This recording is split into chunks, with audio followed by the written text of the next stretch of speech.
From the Foundation Studio right here on Biloxi's Back Bay, I want to welcome you to SuperTalk Outdoors, where we celebrate every single Monday at lunchtime the world-class outdoors of the state of Mississippi, because as I say every week, Mississippi is the capital of the outdoors in America. I want to thank you for joining us on the powerful SuperTalk Mississippi Radio Network, or on SuperTalk TV at C Spire TV, or you might be watching the show on YouTube or Facebook, or listening on your favorite podcast. If you are, it's January the 29th, 2024. Every week I honor the men and women who work for the Mississippi Department of Wildlife, Fisheries, and Parks. These amazing people, man, they're entrusted with the responsibility of conserving and managing our state's diverse wildlife, fisheries, and parks. And I covet every single week sharing the stories, because they are doing generational work. We have one of those people going to be joining us in the second half of the show today. I'm also honored to be associated with the volunteer leadership of the foundation, such a strong organization raising so much money for outdoors in this state. Just a group of committed volunteers. They're the title sponsor of SuperTalk Outdoors. And I also remind listeners every week that when I get involved in an issue, those comments are mine, not those of the foundation. But it's important to have an independent voice in this state. I had an experience over the weekend I want to share with you. You know, I think when we give kids a phone, that we are, and enabling them to sort of constantly occupy their idle time, we may be actually unintentionally hindering their potential and losing an opportunity to teach them a love of the outdoors. Just think about it for a minute.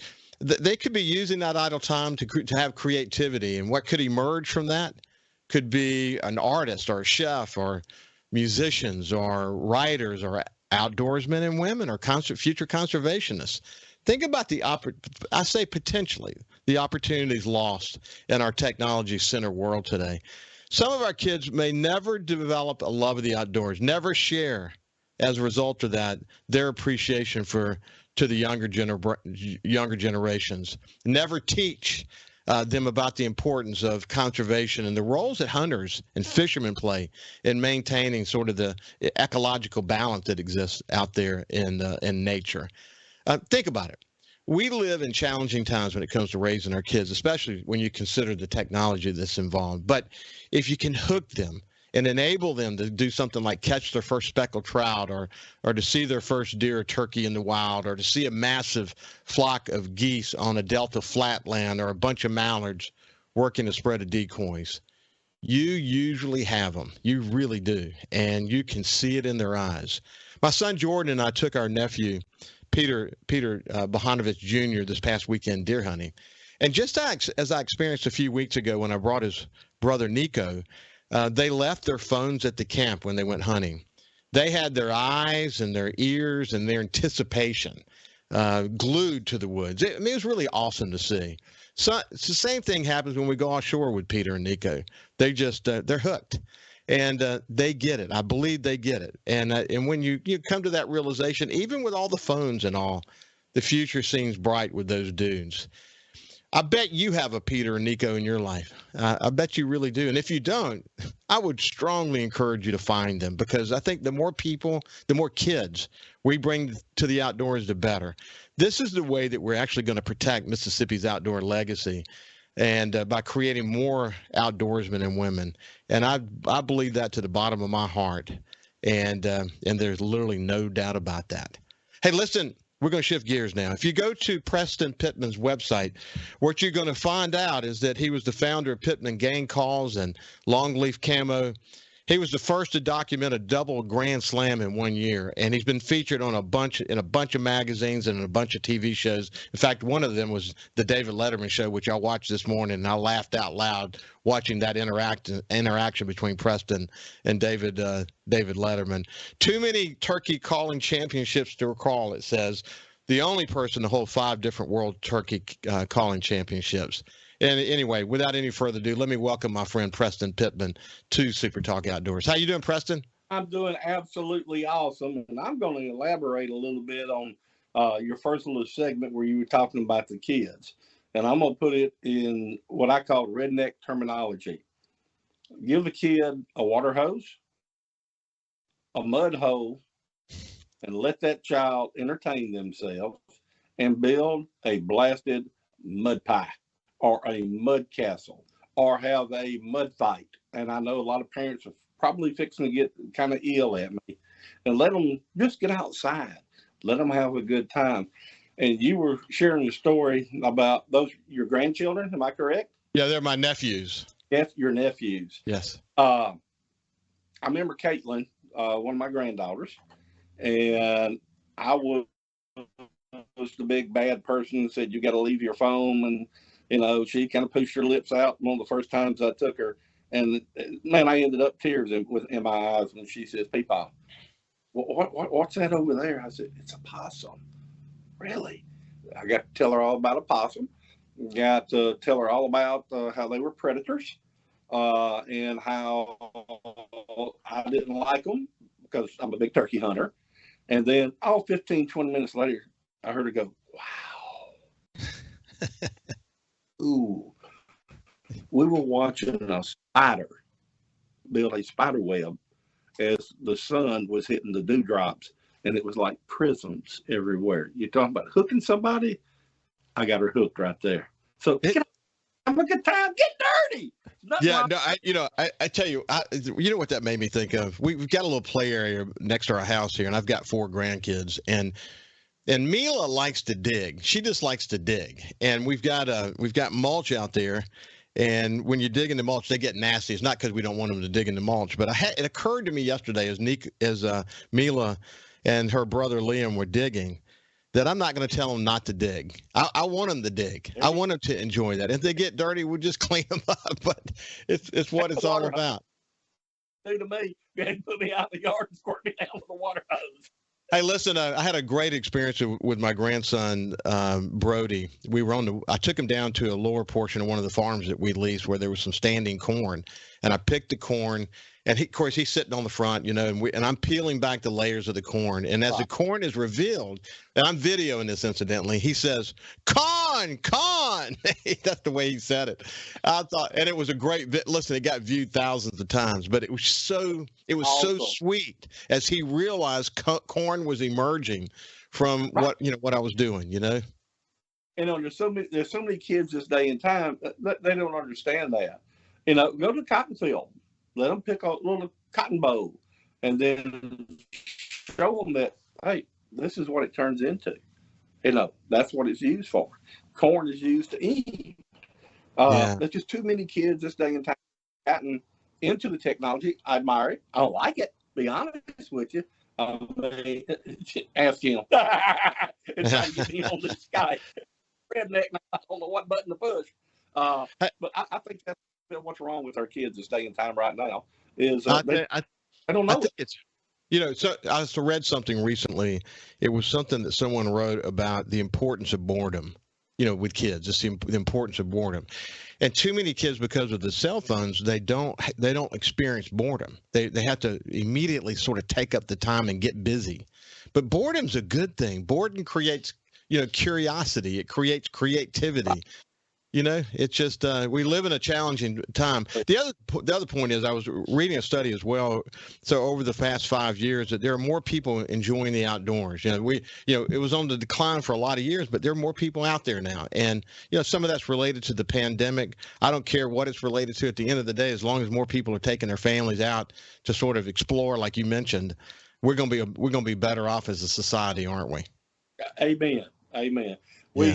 Man, I cannot remember the young man's name, but Tim Houck. I'm a member of Aceland Sportsman's Club up here close to West Point, and he had an unbelievable weekend. His first time out, never had harvested an animal. They got to harvest 119-pound doe. His second outing, which was the following morning, he missed a big cow horn spike. And then his third time out, he killed about a 65, 70-pound wild hog. You talking about hooked. He is hooked. So I highly, highly encourage any outdoorsman, any sportsman, any conservationist that is out there, even if it's only one kid, one time a year, take that time and carry a child with you and be a part of it. And introduce them to me, the best state in the world. I love my state of Mississippi. We are Yeah. so rich. And Yeah. spend a little time. Pass it on. That's what I say. Pass it. Well, listen, Preston, you've been all over the place. Yep. You're a well-traveled dude. I say it every week that Mississippi is the capital of the outdoors in America. Now, look, you might go get elk and mule deer better somewhere else, but man, when you add in speckled trout and yellowfin tuna and redfish and turkeys and duck hunting and geese hunting and deer hunting, I mean, it's crazy. I'll get your response to that when we get on the other side. But we're visiting with turkey, the turkey, probably one of the turkey kings in America, Preston Pittman. We'll see you after this break. Welcome back to Super Talk Outdoors. If you're a turkey hunter or just love the outdoors, you probably know about Preston Pittman. We'll talk to you more about what he's all about. But before we do that, I just want to get your response to me proclaiming Mississippi the capital of the outdoors in America. What's your thought about that? Without a shadow of a doubt. I'm so proud. I've said it before. I'll continue to say it. I'm so proud of my state and the opportunities, the rich opportunities that they are right here in Mississippi. And, if you go like up to Leland, Mississippi, there's the Heritage Museum and Outdoor Hall of Fame. I highly encourage, sorry, I'm giving somebody a plug, but I highly encourage people to go up and visit that little museum and see just what all our great state has contributed to the hunting and fishing industry and how rich we are.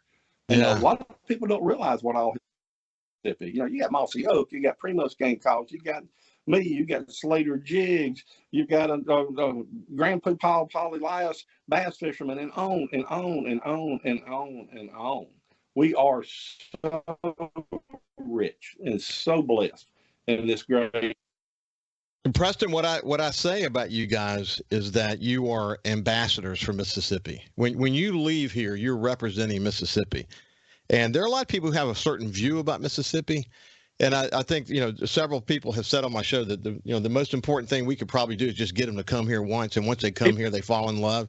Because you know what's interesting? They see what's in the heart and soul of Mississippians when they're here. They're attracted to the people. Now, the landscapes are amazing and the hunting and the fishing is great, but they're attracted to the people. And when our people like you are able to leave here and go represent us in other areas at sporting events and whatever, you're an ambassador. And once you get somebody to come here, they want to come back, don't they? They want to stay. So listen, I've mentioned that I watched that show with David Letterman. It was fun, really funny to watch you do that. Once again, just being an ambassador for Mississippi. But you go back and look at your love of the outdoors and getting into the game call business and the incredible success, the innovation that you brought.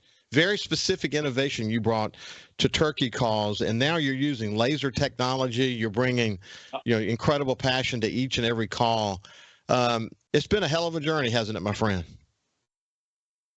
Yes, it has. And at 70 years old, which is how old I am right now, I ain't ready to quit yet. Everybody says, "Well, why don't you retire?" I said, "What am I going to do with myself? This is what I enjoy doing." Almighty God has blessed me. He gave me. Sometimes I say it's a curse, but 90% of the time it's a talent to do something that I love and love what I do. I've already said I have a philosophy now. I want to pass it down. I want to pass it on. I've got a young kid in here, Palmer, who's learning the computerized CNC machine. And then there's still another 40 hand steps that go to a box call and a pot call. We still use a lot of old-timey little jet lathes and Harbor Freight lathes and sandpaper. And I mean, it's hands-on. I don't want a bunch of, I'm sorry, but I'm going to say it the way I feel it. I don't want a bunch of China crap right here. Not only in my great country, but in my great state. That's where I want it done at. But you heard what I said though. You've really stayed true to your roots about what it takes to create an effective call, high quality call, but at the same time, you've done innovation along the way. I mean, the use of laser technology, for example, you have really adapted, haven't you? Well, example, no, nobody asked me how I'm doing it because nobody knows, and they'll probably go to my grave with me. I have now learned how to take a laser engraver, and I can put any type of cut that you can imagine, as long as I can do it on the computer screen. I can cut it into a diaphragm, and only the top read after the call is totally complete. That has been a hoot Yeah. for a redneck to get back there on that laser engraver and do that kind of stuff. And I'm doing some custom stuff now to where I can do. Here's the way I like to say it: if you want a donkey jumping over an alligator with a rattlesnake in his mouth trying to land on a butterfly, I get pretty darn close to it. And that's fun. Well, you know what it is, though, man. It's like a great musician. I listen to classical music, so Vivaldi and Mozart. I was a drummer growing up, so I just love music. But the great masters have an ear for this stuff. They know what great sounds like, and you developed that gift, didn't you? Well, here's what I call turkey calls, and it can be applied to duck calls, turkey calls, elk, whatever it may be. They're musical instruments. So, I get asked a lot of times, why do you make so many different types of box calls or so many different type of diaphragms, and on and on and on and on? I say it's real simple. Do you like to play a trumpet, or do you like to play a guitar, or a trombone, or a piano? Basically, that's what the different versions and types, whether it be rubber and diaphragms or whether it be wood in a box call, we're making sounds that appeal. We know that appeal to a gobbler, but also appeals to the human ear. Somebody might like that high-pitched squeaky type sound, which seems to carry a lot further, in high humidity and dense foliage, Texas, on the Rio Grande. So that's why we have multiple, different types of calls. And that's why there are multiple game call companies. Everybody's got their own little niche in the way that they tune this stuff and that they do that stuff. And it's for, a specific reason, basically. We're trying to please as many people as we can. Yeah, think about turkey hunting. I think about hunting in general this way, but specifically turkey. And it's kind of like Disney World. You can bring your kids there, and then you're going to be bringing your grandkids there. You're going to constantly be introducing new generations to it.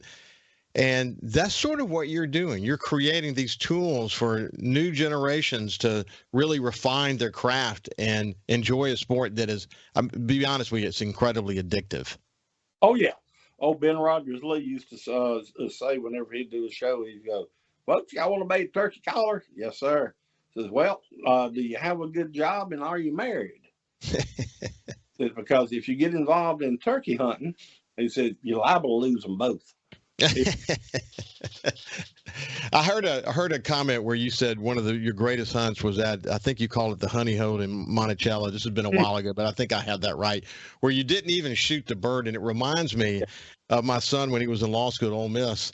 We hunted public land, and he'd get up and kind of fight his way there at 3:00 in the morning, get out there. And once he got on a bird, and he actually was on it for a couple of weeks, and they were just going back and forth, and he would, he had close success, but not having any success.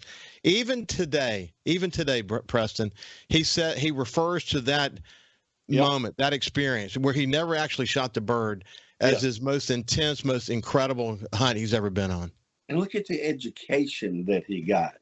And I just had a gentleman, an RD for the NWTF. I am going to throw this out here.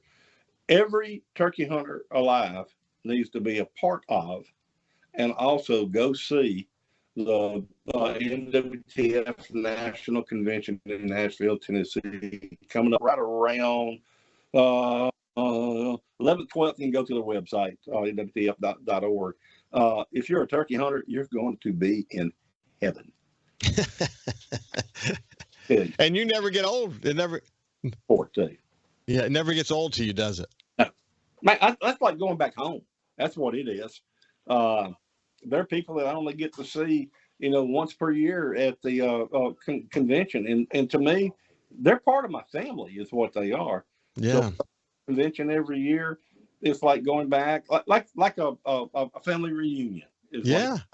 I bet if a camera were to follow you around, probably a camera has followed you around. You're quite a celebrity in that world. You know what I do? I've got me a tall chair. I got my table set up right here, which is about a 20 by 20 foot booth. And I sit there. I don't go run. I don't go get in the hotel room, if you know what I'm saying, and come out between 1 and 2. I'm there all day long. I want to be there. I want to visit with these people. I want to hear their stories. I want to hear their troubles, their problems, if I can help them in any way. And I'm going to ask you before I do this, can I give myself a little plug on something? Yeah, sure. Okay. What I have done is the club that I'm in, Aceland Sportsman's Club, I am giving away 3 prizes. One is a 3-day hunt for 2 people, 1 bird per person. 1 person cannot kill 2 birds. The other prize is a TriStar 20 gauge with a Jeb's choke in Apex shells, which is what I shoot. And then the third prize, remember we was talking about those custom calls? There'll be 3 custom hand-turned pop calls. And if anybody is interested in buying a chance, they can go to PayPal or Venmo and go. I got a glance over here at my notes at Aceland Sportsman. For a donation of 20, you get 1 chance. For a donation of 100, you get 6 chances. Hey, Preston, we're out of time, but they can also go to Facebook and go to Preston Pittman's Facebook page to learn more about that. But listen, we're going to visit again. We're out of time for today, but it's been a pleasure, my friend. Hey, been awesome. Everybody, God bless you. Hunt safe. See you after this break.